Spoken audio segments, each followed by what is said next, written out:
अजब कुमारी ठाकुर जी के संग चौसर खेलती थी और चौसर में खुद जीत जाती थी, ठाकुर जी हार जाते थे। लेकिन एक बार उसने ऐसा प्रयास किया, उससे कोई जीत ही नहीं सकता था। वो ठाकुर जी के सामने चौसर खेलती और जैसे ठाकुर जी हारने वाले होते तो ऐसी चाल चलती, स्वयं हार जाती, ठाकुर जी को जिता देते। ठाकुर जी उससे इतने प्रसन्न हो गए। ठाकुर जी रहते तो मूर्तिमंत ही थे, लेकिन जैसे ही उसने ठाकुर जी को जिताया, स्वयं हार गई, ठाकुर जी प्रसन्न हो गए। बोले वरदान मांगो, तुमको क्या चाहिए? हमको पता है तुमने जो चाल चली है वो हमको जिताने के लिए चली, हार तो हम रहे थे, लेकिन तुमने जबरदस्ती खुद हार करके हमको जिता दिया। क्या चाहिए बताओ? अजब कुमारी ने कहा आप मेवाड़ आ जाओ और मेवाड़ में विराजो। श्रीनाथ जी मेवाड़ आ गए और प्रयोजन कई बनाए पर आए अजब कुमारी के लिए। ये क्या है? रास। रामदास बोठाना के लिए ठाकुर जी डाकोर जी चले गए। क्यों? बैलगाड़ी में बैठ के चले गए। ये क्या है? ये रास है। सीधी बात समझ गए सब लोग। आप प्रयासरत हो ठाकुर जी के लिए, वो रस है। ठाकुर जी प्रयासरत हो जाएं आपके लिए, वही रास है। हमारा कथा सुनना, नाम जप करना, कंठी पहनना, तिलक लगाना, एकादशी करना, गुरु निष्ठा का पालन करना, इन सब के पीछे एक ही उद्देश्य होना चाहिए, ठाकुर जी हमसे रास करें, हमारे साथ रास करें। ठाकुर जी हमारे यहां पधारे। तू है सखी बड़ भाग बड़े, गोपाल तेरे घर आवत है। भरी सभा में बैठे थे कहां? कौरवों के पास, द्वारिकाधीश। अब देखो द्वारिकाधीश के लिए क्या कहा जाता है कि द्वारिकाधीश शांति दूत बनकर के गए थे कौरवों के पास, लेकिन अंतरंग बात तो कोई जानता नहीं। ठाकुर जी को शांति दूत बनने की आवश्यकता नहीं। भगवान क्या जानते नहीं कि कौरव मेरी बात मानेंगे नहीं? ठाकुर जी कौरवों के लिए गए ही नहीं है, ठाकुर जी तो विदुर जी के लिए गए थे। ठाकुर जी दिखा के क्या आ रहे हैं? शांति दूत बन के आए हैं, शांति प्रस्ताव लेकर के आए हैं। और भरी सभा में जब ठाकुर जी ने कहा कि भाई युद्ध मत करो, 5 गांव दे दो 5 पांडवों को, तब दुर्योधन ने अस्वीकार कर दिया, नहीं सुचग्रैव न दास्यामि बिना युद्धे न केशव, बिना युद्ध के सुई के नोक के बराबर भी जमीन नहीं दूंगा। ठाकुर जी को क्या ये बात पता नहीं थी? पता थी ठाकुर जी को दुर्योधन नहीं मानेगा, फिर क्यों गए? क्योंकि वो उनके लिए गए ही नहीं है। जब दुर्योधन ने कहा 56 भोग बने हैं ठाकुर जी, पाओगे? भगवान बोले अरे मेरा निमंत्रण कहीं और है, मैं पहले ही निमंत्रित करके आया हूं किसी और को कि मैं वहां जाऊंगा। दुर्योधन बोले हमारे यहां आपको और कौन निमंत्रण दे सकता है? ठाकुर जी बोले हमको विदुर काका ने निमंत्रण दिया, बहुत पीछे पड़े मेरे, बहुत हाथ पांव जोड़े, पैर पकड़ लिए थे इन्होंने मेरे कि मेरे यहां आना पड़ेगा। विदुर काका वहीं बैठे, बोले मैंने कब दिया इनको निमंत्रण? मैंने तो इनसे कभी नहीं कही मेरे घर आओ। और वहीं सभा में बैठ, अच्छा ठाकुर जी अगर कह दें कि विदुर जी ने निमंत्रण दिया उनका, तो विदुर क्या मना करेंगे? विदुर जी के तो खून ठंडा पड़ गया, बोले मैंने कब निमंत्रण दिया? भगवान बोले विदुर जी पैर में गिर गए मेरे यहां आना है आपको पाने के लिए। बेचारी विदुरानी जी खूब सारी सामग्री, सुबह जब मैं आ रहा था तो मुझे दिख गई थी सब्जी मंडी, सब्जी खरीद रही थी, मेरे लिए साग बना रही होंगी, व्यवस्था कर रही होंगी। उनके यहां नहीं पाऊंगा तो आपके यहां तो मैं पालूंगा फिर कभी भी। अभी विदुर जी के यहां जाना है। विदुर जी चौकड़ी मार के भागे वहां से, बोले ये सब क्या हो रहा है? पत्नी ने मुझे नहीं बताया। घर जाके देखा तो विदुरानी तो स्नान कर रही थी। विदुर जी बोले तुमने ठाकुर जी को निमंत्रण दिया? वो भीतर नाती नाती बोली कौन से ठाकुर जी? बोले द्वारिकाधीश को। बोली नहीं तो ऐसा तो कुछ नहीं, मैं तो कभी उनसे ऐसे बात ही नहीं कर पाई हूं बैठ करके, मैं कैसे बोले आज भरी सभा में कह रहे थे कि मेरा विदुर काका के यहां निमंत्रण है और सुबह सुबह तुम उनको सब्जी मंडी में मिली थी, सब्जी खरीद रही थी। विदुरानी बोली मैं तो कहीं गई नहीं। विदुर जी समझ गए ये तो कृपा करने के लिए आ रहे हैं। देवी घर में कुछ है भी नहीं, क्या करें? आज पहली बार द्वारिकाधीश हमारी कुटिया पे आ रहे हैं, तुम जल्दी तैयारी करो, बाहर चौक पुराओ, सुंदर दिए जलाओ, सुंदर सुगंधी कर दो, मैं तब तक कुछ लेके तो आऊं उनके लिए, वो आ रहे हैं हमारे यहां। विदुर जी थैला लेके भागे कुछ सामग्री लेने के लिए। विदुरानी भीतर से निकल के आई और बस गीले केश हैं और झटपटा रही हैं। ठाकुर जी आ रहे हैं, बिल्कुल तन की स्थिति ऐसी विलग हो गई। एक वो कीर्तन आया ना, राम आएंगे तो अंगना सजाऊंगी, राम आएंगे तो दीप जलाऊंगी, राम आएंगे तो ये पर मुझे ऐसा लगता बहुत अच्छा भजन है, पर वास्तव में राम आएंगे तो आप कुछ भी नहीं कर पाओगे। आपके पैर आप रखोगे कहीं, जाएंगे कहीं, पता चल जाए ठाकुर जी आ रहे हैं। विदुरानी तो अस्त व्यस्त वस्त्रों में घर भी ठीक करती जा रही है, झाड़ू भी ढंग से नहीं लगा पा रही है, और इतने में ही गेट खटखटा दिया ठाकुर जी ने, खोलो।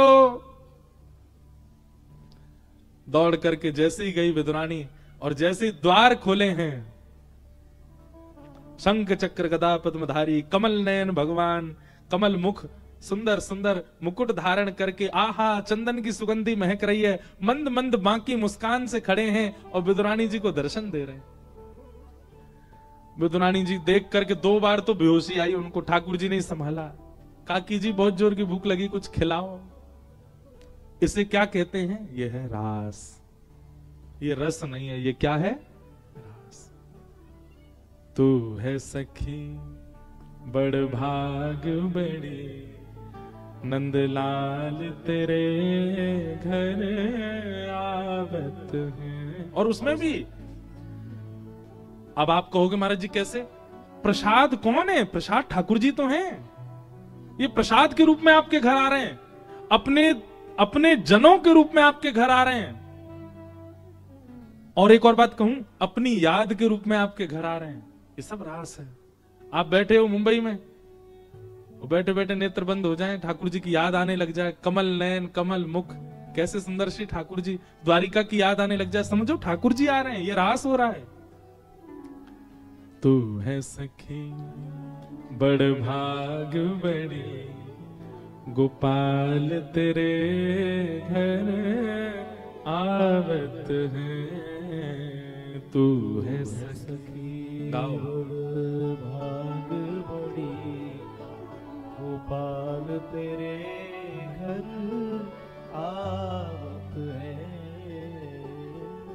तू अपनो श्रृंगार करत है, तू अपनो श्रृंगार करत है। ये दर्पण हाथ दिखावत है, ये दर्पण हाथ दिखावत है। तू है सखी बड़ भाग बड़ी, गोपाल तेरे घर आवत है।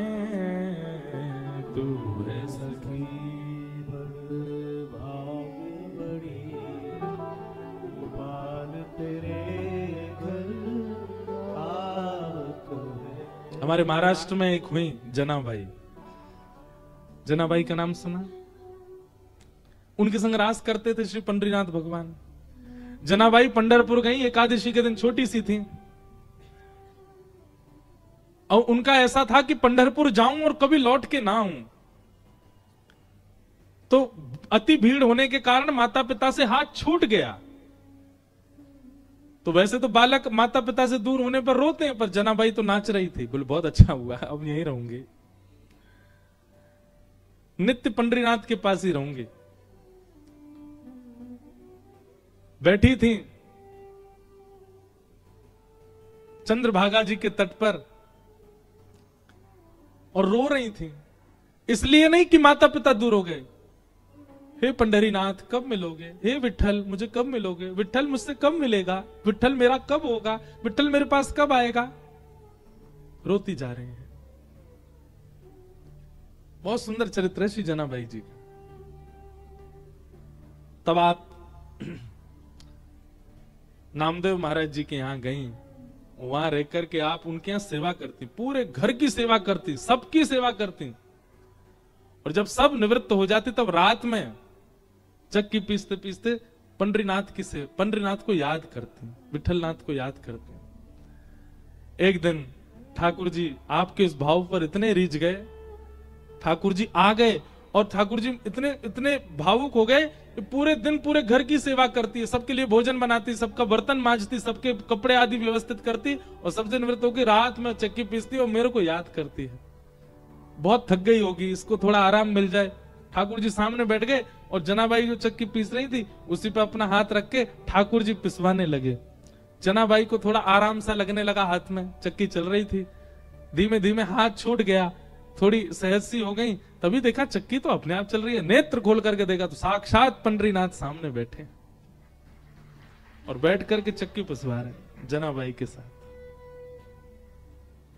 नेत्र सजल हो गए जनाबाई के। अब तो रोज आते हैं ठाकुर जी, रोज चक्की पिसवाते हैं जनाबाई के साथ।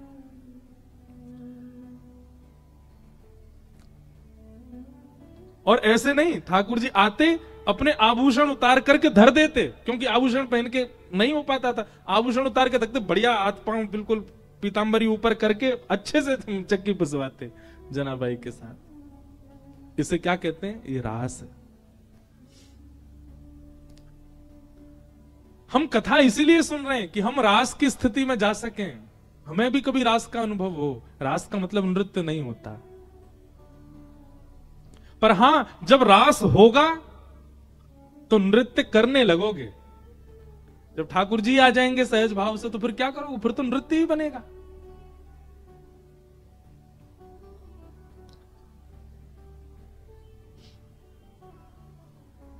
और दिन तो गोपियां आती हैं ठाकुर जी के पास, पर आज ठाकुर जी जा रहे हैं गोपियों के पास, इसीलिए इसको रास कहा गया।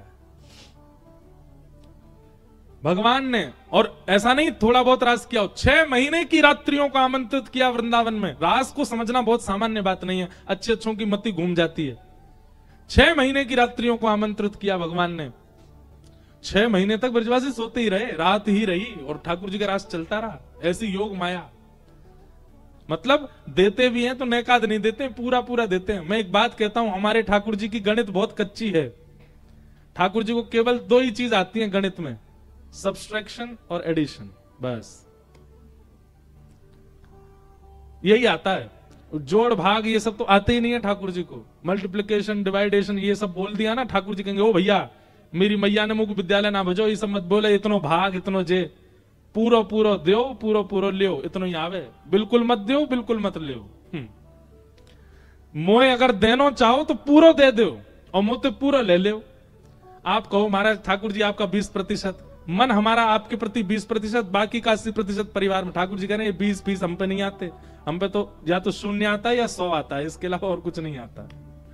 या तो बिल्कुल मत दो या फिर पूरे दे दो। सब गोपियां भगवान ने वेणु का नाद किया, सब दौड़ पड़ी ठाकुर जी से मिलने के लिए। योग माया गोपियों का रूप धारण करके एक एक घर में विराजमान है। सबको लग रहा है हमारी बहू बेटियां घर में ही हैं, पर नहीं, वास्तविक रूप से सब ठाकुर जी के संग रास में है।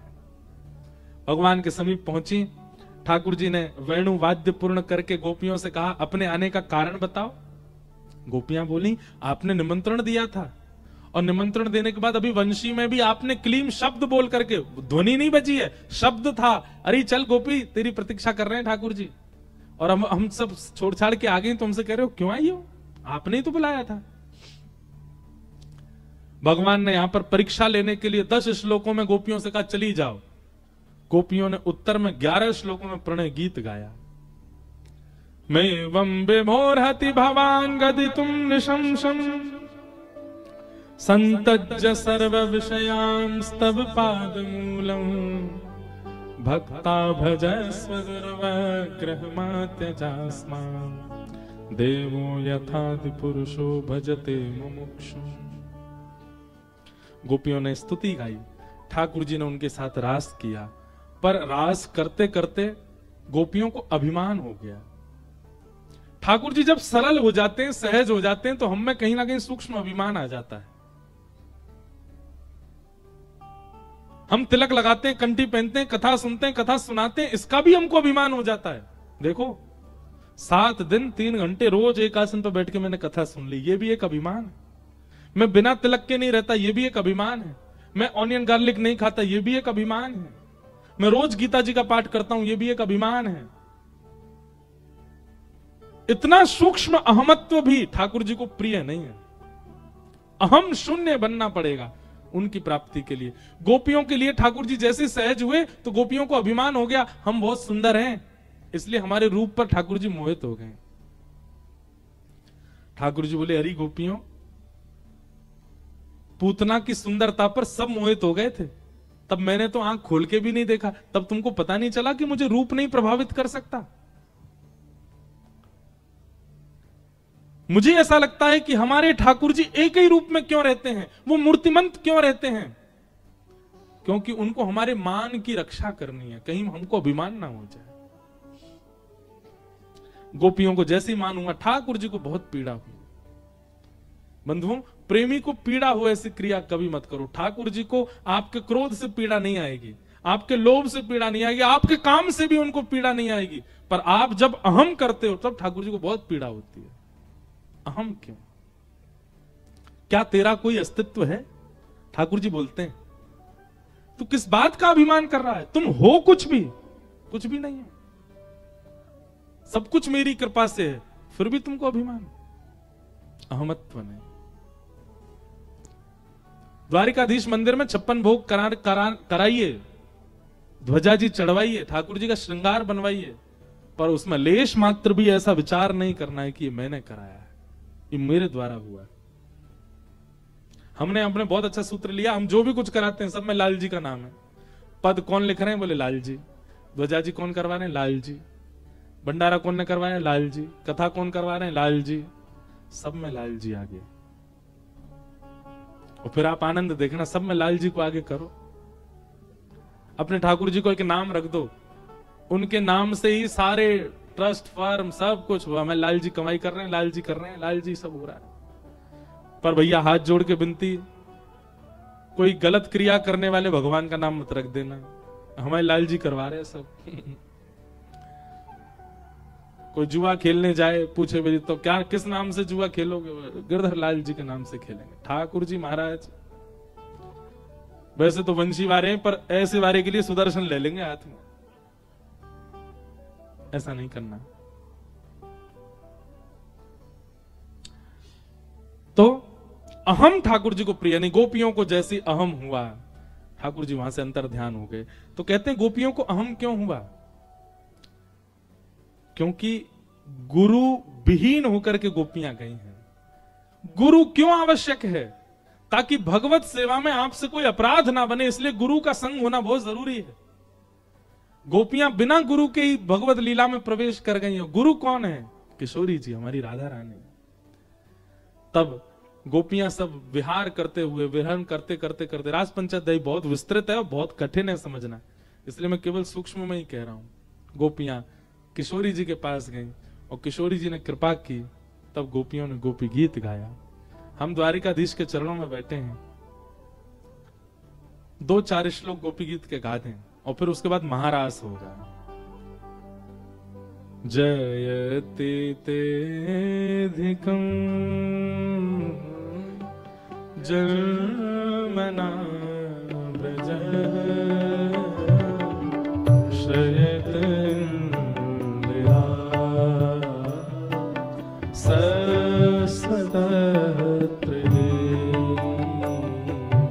दयित दृश्यता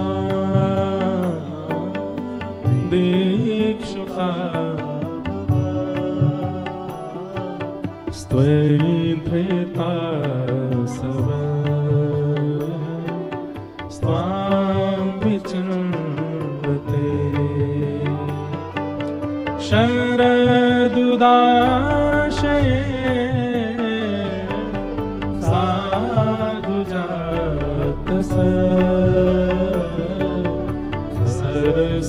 सरसिजोदर श्रीमुषादृशा सुरतनाथ ते अशुल्कदासिका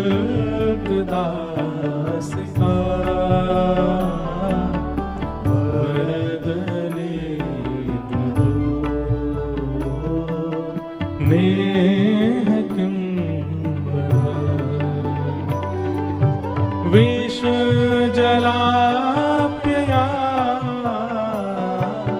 व्याल राक्षसा वर्षमा वैद्युका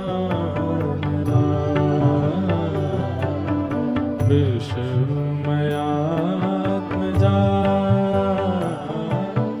विश्वतो भया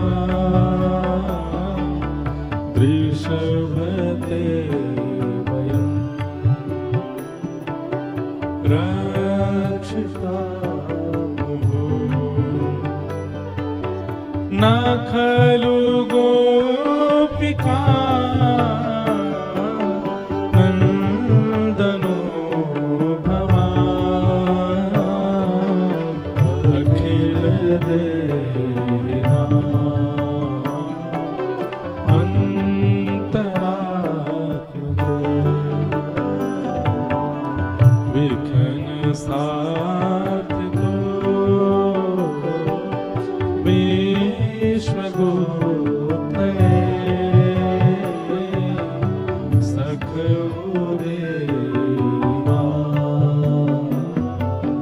सात्वतां कुले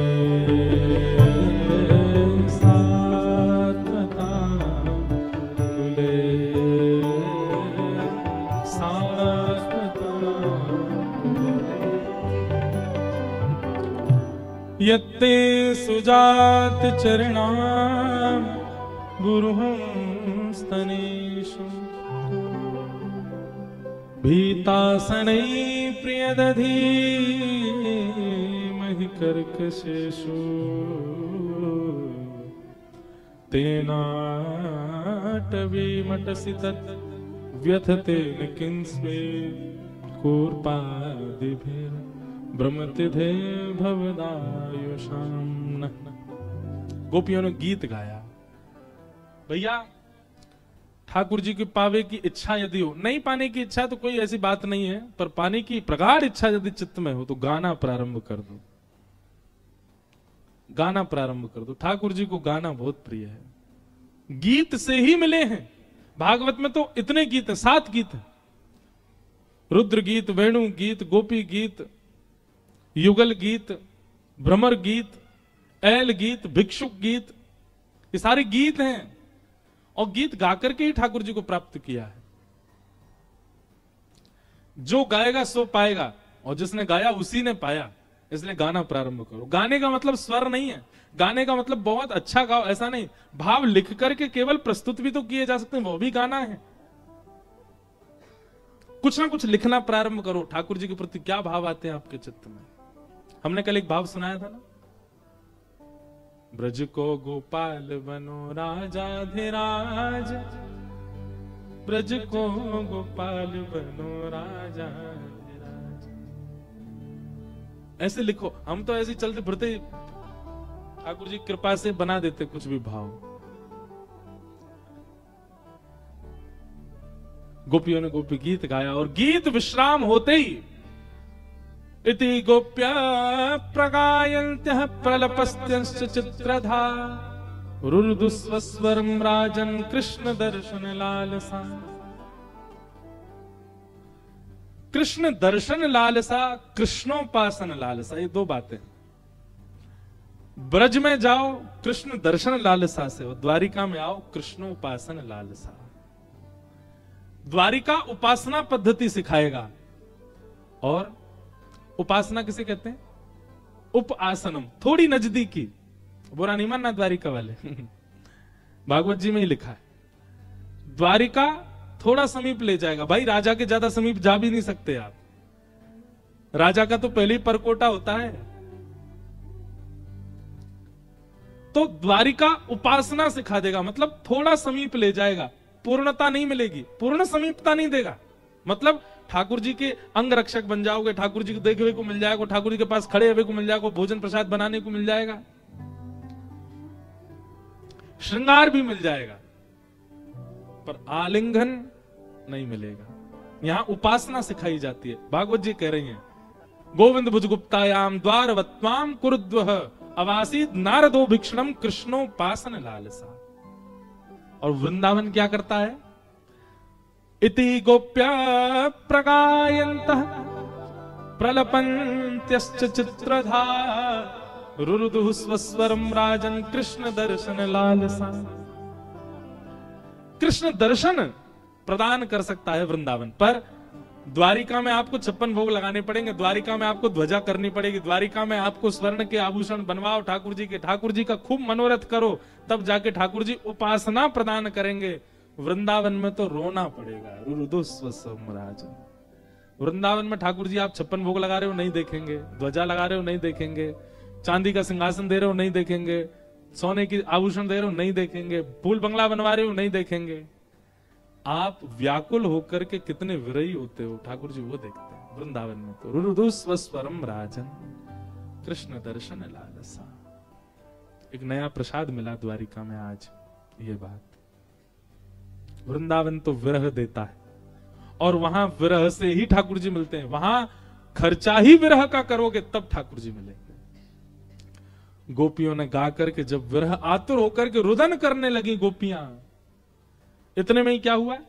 ताशामाविर्भूत सौरी स्मयमाय मुखाम्बुज पीतांबर धर सगवी साक्षान मनमथ मनमथ। पीतांबरी पहन करके ठाकुर जी ने तुरंत, अब यहां पर एक बात लिखी है, स्मयमाय मुखाम्बुज। दो अर्थ होते हैं इसके। एक अर्थ तो होता है ठाकुर जी कैसे आए, स्मयमाय मुखाम्बुज मतलब मुंह पहुंचते हुए आए, और स्मयमाय मुखाम्बुज का एक अर्थ है कि ठाकुर जी मुख उघारते हुए आए। दोनों अर्थ समझो। मुख पहुंचते हुए आए का मतलब क्या है? ठाकुर जी कुछ खाने गए थे, भूख लग रही थी, तो क्या खाने गए? बोले गोपियों के चित्त में जो मान था उसको खाने गए। सब गोपियों का जब मान खा लिया, और जब व्यक्ति का भोजन पूरा होता तभी भोजन मुख पहुंचता, मतलब एक एक गोपी का मान खत्म हो गया। ठाकुर जी ने सबके मान खा लिया तो स्मयमाय मुखाम्बुज। ठाकुर जी ने बताया हाँ अब सबरी मान रहित हो गई। और दूसरा अर्थ तो बहुत ही अच्छा है, बोले क्या? स्मयमाय मुखाम्बुज, अपना मुख उघार के ठाकुर जी आए। मतलब गोपियों को जैसे ही मान हुआ, ठाकुर जी अंतर ध्यान थोड़े हुए, तो क्या किया? कितनी गोपियां थी? करोड़ों गोपियां और एक कृष्ण। इतने में ठाकुर जी ने क्या किया? उन गोपियों के बीच में तुरंत अपने केश खोले, अपना श्रृंगार थोड़ा सा मिटा करके, और महाराज अपनी कारी कमरी कमरते खोल के सिर पर डाल के थोड़े केश वेश नेक आगे करके घुंघरा ले। ठाकुर जी खूब लंबे लंबे केश हैं, और ठाकुर जी भी एक विरहिणी गोपी बन गए। एक साथ अपना श्रृंगार छुपा लिया काली कमली में, और विरहिणी गोपी बन के एक गोपी के कंधे पे हाथ धर के बोले, अरे कृष्ण तुम कहां चले गए? और वो दूसरी गोपी ठाकुर जी को, अरे रोए मत, मिल जाएंगे जल्दी। अरे बहन तेने कन्हैया देखे, अरे सखी तेने कन्हैया देखे, कहां चले गए? मेरे हाथ को तो प्रसाद भी नहीं पाके गए। स्वयं ठाकुर जी भी गोपियों की तरह ऐसे विहार कर रहे हैं। क्यों? बीच में रह करके देख रहे हैं कि इनका मान नष्ट हो रहा है कि नहीं। लेकिन जैसे ही गोपियां रुदन करने लगी, अब कृष्ण विरह जिनके चित्त में, उन्हीं को रोना आ रहा है। ठाकुर जी के चित्त में विरह कहां है? एक गोपी बोली, अरे गोपी तू रो तो रही है, आवाज तो निकाल रही है, आंसू दिखाइयो ना अपने। ठाकुर जी बोले, आंसू कहां दिखाऊं? आंसू आए तो दिखाऊं ना। तो जब गोपियों ने इशारा किया, अरे तू रो काई को ला रही, सोई ठाकुर जी स्मयमाय मुखाम्बुज। ठाकुर जी पीतांबरी पहन के सबके बीच में प्रकट हो गए। कहीं गए नहीं थे, वहीं थे, देख रहे थे। इसका मतलब क्या है? आप भक्त जब बनते हैं, वैष्णव भाव में जब आते हैं, ठाकुर जी कहीं गए नहीं है, पास ही हैं, आपका परीक्षण कर रहे हैं। जैसे ही योग्य दिखोगे, स्मयमाय मुखाम्बुज, मुखाम्बुज खोल के ठाकुर जी आ जाएंगे।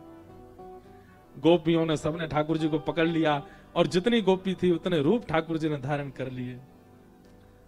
राधा नाचे, कृष्ण नाचे, नाचे गोपी जन, राधा नाचे, कृष्ण नाचे। भैया हमारा सौभाग्य है कि हम वृंदावन से आए हैं और गोमती सागर तट पर रास बिहार गा रहे हैं ठाकुर जी को।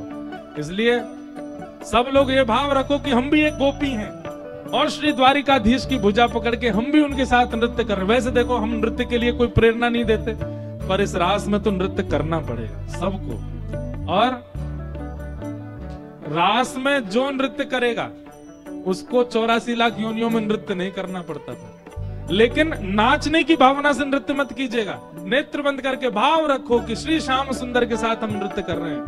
राधा नाचे, कृष्ण नाचे, नाचे गोपी जन, राधा नाचे, कृष्ण नाचे, नाचे गोपी जन, ओ राधा नाचे, कृष्ण नाचे, नाचे गोपी जन, राधा क्योंकि मन मेरा बन गया सखी रे पावन वृंदावन। ओ मन मेरा बन गया सखी रे पावन वृंदावन। ए मन मेरा बन गया सखी रे पावन वृंदावन। ओ मन मेरा बन गया सखी रे पावन। ओ राधा नाचे कृष्ण नाचे नाचे गोपी जन। राधा नाचे कृष्ण नाचे नाचे गोपी जन। ओ राधा नाचे कृष्ण नाचे नाचे गोपी जन। राधा नाचे कृष्ण नाचे नाचे गोपी जन। क्योंकि मन मेरा बन गया सखी रे पावन वृंदावन। ओ मन मेरा बन गया सखी रे पावन वृंदावन। ए यमुना भी नाचे गंगा नाचे नाचे नदी गण। यमुना भी नाचे गंगा नाचे नाचे नदी गण। गोमती भी नाचे यमुना नाचे नाचे नदी गण। गोमती भी नाचे यमुना नाचे नाचे नदी गण। क्योंकि मन मेरा बन गया सखी रे पावन वृंदावन। मन मेरा बन गया सखी रे पावन वृंदावन। ए मन मेरा बन गया सखी रे पावन वृंदावन। मन मेरा बन गया सखी रे पावन वृंदावन। क्योंकि मन मेरा बन गया सखी रे पावन वृंदावन। मन मेरा बन गया सखी रे पावन वृंदावन। ओ मन मेरा बन गया सखी रे पावन वृंदावन। मन मेरा बन गया सखी रे पावन वृंदावन। ए राधा नाचे कृष्ण नाचे नाचे गोपी जन। राधा नाचे कृष्ण नाचे नाचे गोपी जन। क्योंकि मन मेरा बन गया सखी रे पावन वृंदावन। ओ मन मेरा बन गया सखी रे पावन वृंदावन। हे वंशी वट पे यमुना तट पे कान्हा रास रचावे। वंशी वट पे यमुना तट पे कान्हा रास रचावे। ओ वंशी वट पे यमुना तट पे कान्हा रास रचावे। वंशी वट पे यमुना तट पे कान्हा रास रचावे। ए गोपी बन के शंकर आए गोपेश्वर कहलाए। गोपी बन के शंकर गोपेश्वर महादेव की। गोपी बन के शंकर आए गोपेश्वर कहलाए। हो गोपी बन के शंकर आए गोपेश्वर कहलाए। ओ डम डम डमरू बाजे कान्हा की मुरली पे। डम डम डमरू बाजे कान्हा की मुरली पे। डम डम डमरू बाजे कान्हा की मुरली पे। डम डम डमरू बाजे कान्हा की मुरली पे। ओ जग सारा नाचे रे श्याम संग राधा नाचे रे। ओ श्याम संग राधा नाचे रे।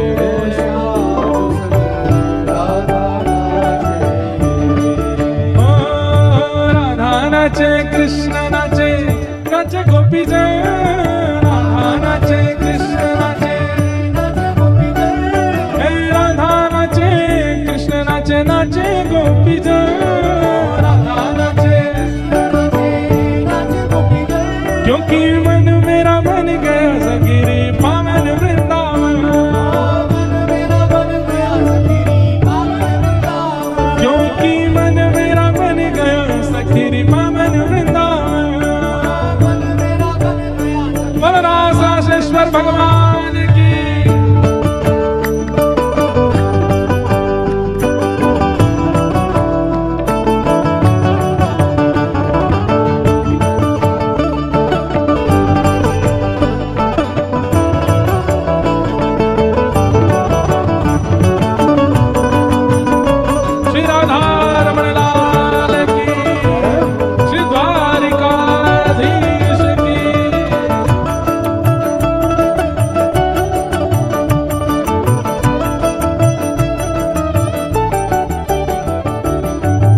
चंद्र किरण सा श्याम सलोना, दो आंखें गजरारी।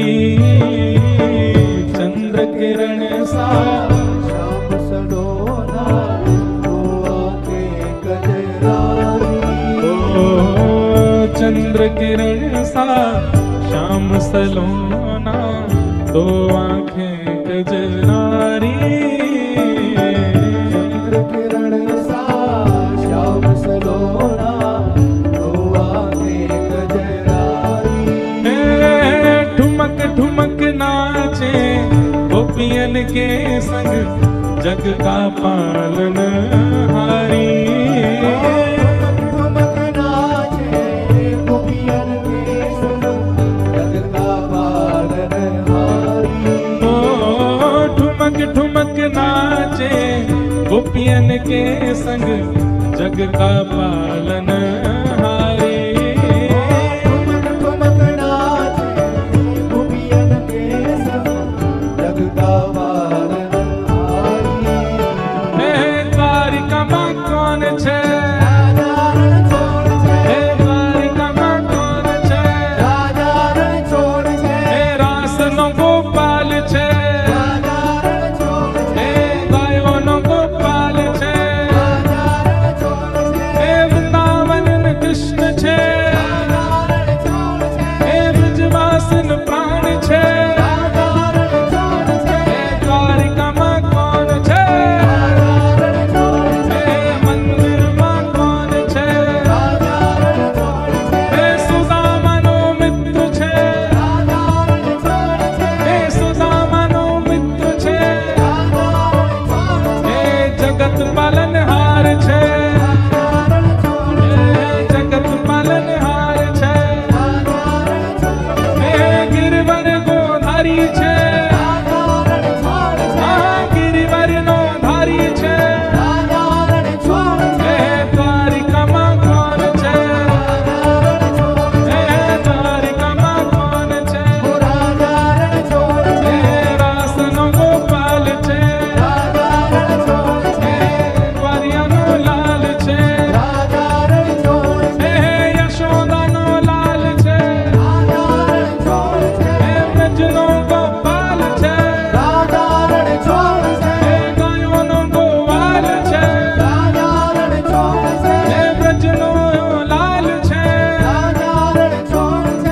દ્વારિકામાં કોણ છે? દ્વારિકામાં કોણ છે? દ્વારિકામાં કોણ છે? चंद्र किरण सा श्याम सलोना, दो आंखें गजरारी। चंद्र किरण सा श्याम सलोना, दो आंखें गजरारी।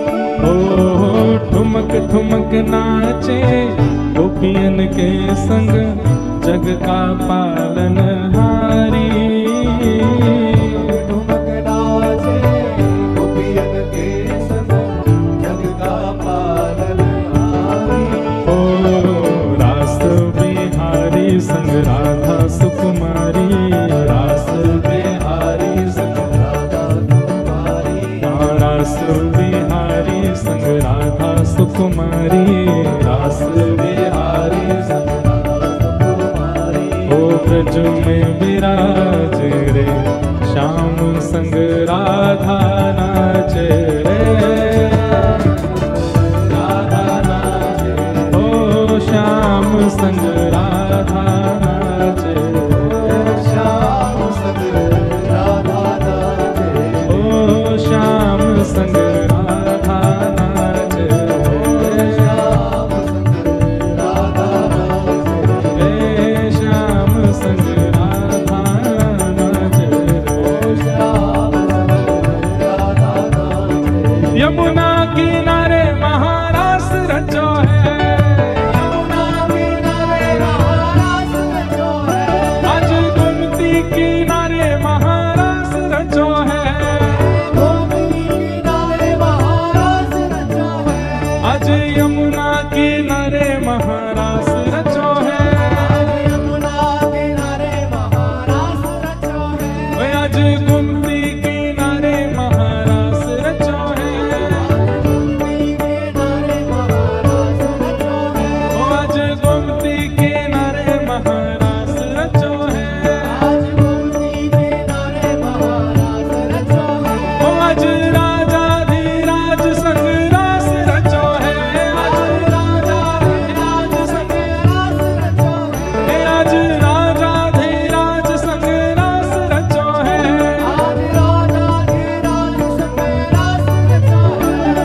राधा नाचे कृष्ण नाचे नाचे गोपी जन, राधा नाचे कृष्ण नाचे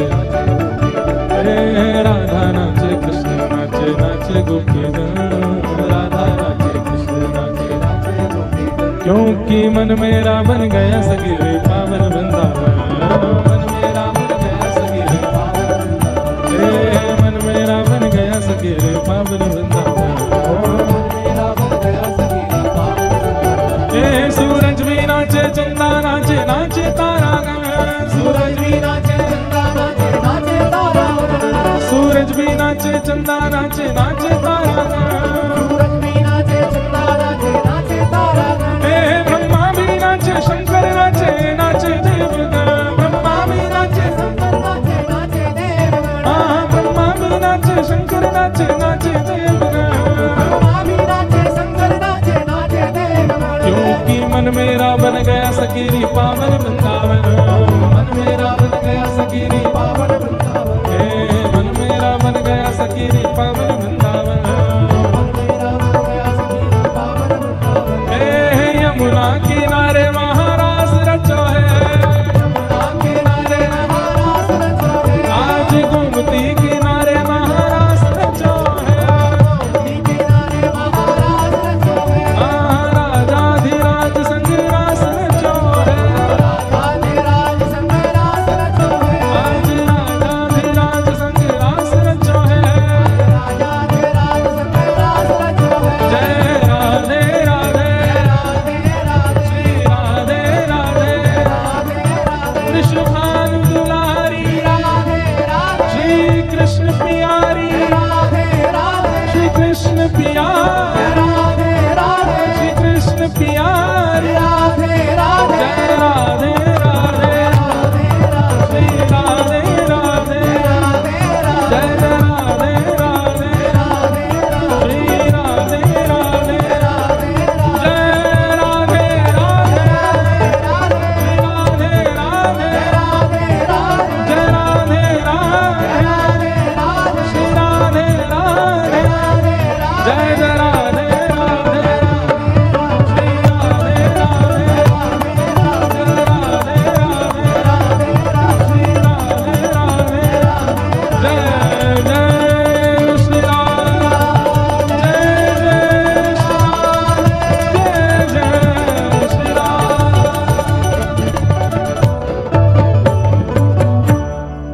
रास रचो है, रास रचो है, आज यमुना किनारे महारास रचो है, रास रचो है, रास रचो है, यमुना किनारे महारास रचो है, आज गोमती किनारे महारास रचो है, गोमती किनारे महारास रचो है, आज राजाधिराज संग रास रचो है, राजाधिराज संग रास द्वारिकाधीश की जय। ऐसा रास बिहार ठाकुर जी ने किया वृंदावन में, सब गोपियां। फिर कहूंगा रास का मतलब नृत्य नहीं है, रास का मतलब है सहजता। ठाकुर जी इतने सहज हो रहे हैं गोपियों के लिए, उनके साथ नृत्य कर रहे हैं, उनके साथ प्रसाद पा रहे हैं, उनके साथ बैठे। अब ठाकुर जी इतने सहज हो जाएं तो नृत्य हो नहीं लगेगा।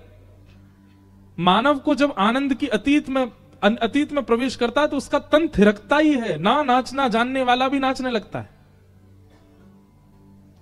इसलिए नृत्य प्रधान कहीं कहीं हो जाता है, परंतु रास का मतलब नृत्य नहीं है। और जब ठाकुर जी की सहजता का दर्शन किया तो देवता भी आ गए, गंधर्व भी आ गए, तारामंडल भी आ गए, नदियां भी आ गई, देव आदिदेव महादेव भी आ गए, सब रास करने लगे। और देखो सब गोपी बन के ही रास कर रहे हैं। महादेव भी गोपी बन के बैठे, ब्रह्मा भी गोपी बन के आए हैं, सूरज चंद्र सब गोपी बन के आए हैं। इसीलिए करोड़ों असंख्य गोपियां हो गई। असंख्य कहां से हो गए? 33 कोटि देवता भी गोपी बन के आए हैं वृंदावन में, सब रास कर रहे हैं।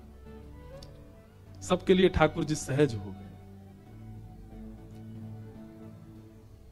एक बात